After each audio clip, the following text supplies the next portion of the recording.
Now you have your top 3 product opportunities, you will need to delve a little deeper into finding suppliers who manufacture these products.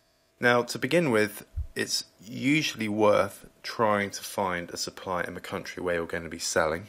In this instance, it's likely going to be the USA. And the reason why it's easier for shipping, easier for communication reasons, there are advantages. The only advantage, or disadvantage rather, will be the price. It really depends on the product, and maybe, I know a lot of people who sell products on Amazon which are made in the USA. It's also good as a sort of a marketing angle to say that the product is USA made if you're selling to people living in the USA. It does make a difference to conversions. However, the reality is you will most likely have to go to China or the Far East to find your product and your supplier, your manufacturer. So let's go back to Alibaba, and again go do a search for yoga blocks, which was the example we were using in a previous video. Now what you'll need to do is, after searching for yoga blocks, is to filter down by trade assurance,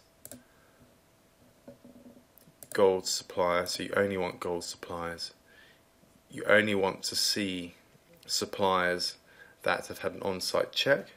So Alibaba has actually been to them and have also been assessed by a third party. So you just want to make sure you're only dealing with people who have, are top suppliers, because there's always, I've been dealing with Alibaba and Chinese suppliers for a long time. I've never ever had any problem. But you just want to make sure you're only dealing with the most responsive and the most professional suppliers. So after you've done that, after you've filtered down, you can see now that some of the products that were listed there previously have now disappeared.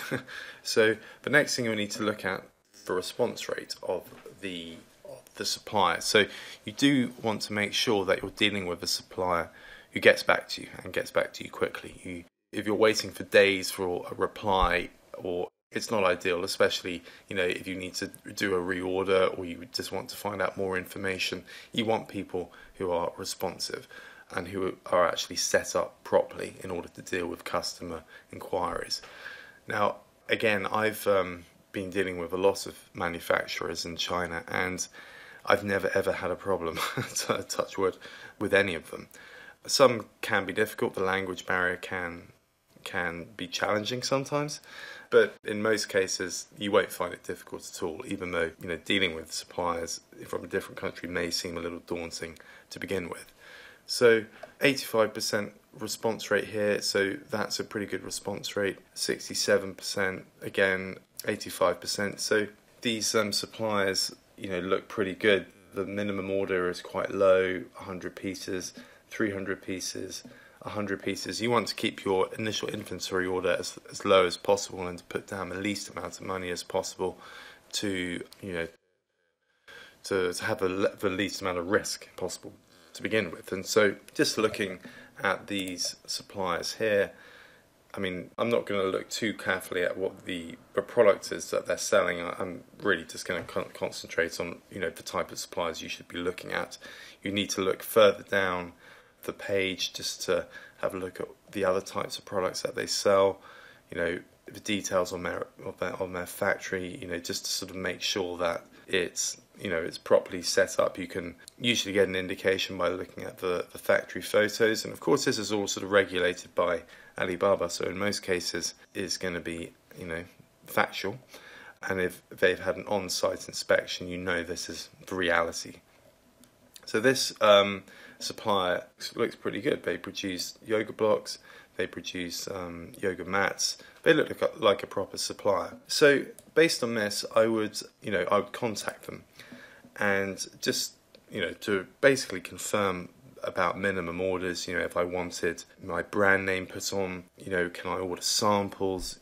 Just to sort of feel them out a little bit, just to see whether they're going to be easy or difficult to deal with. In this manual here, I've written a sample email which basically details the questions you should be asking.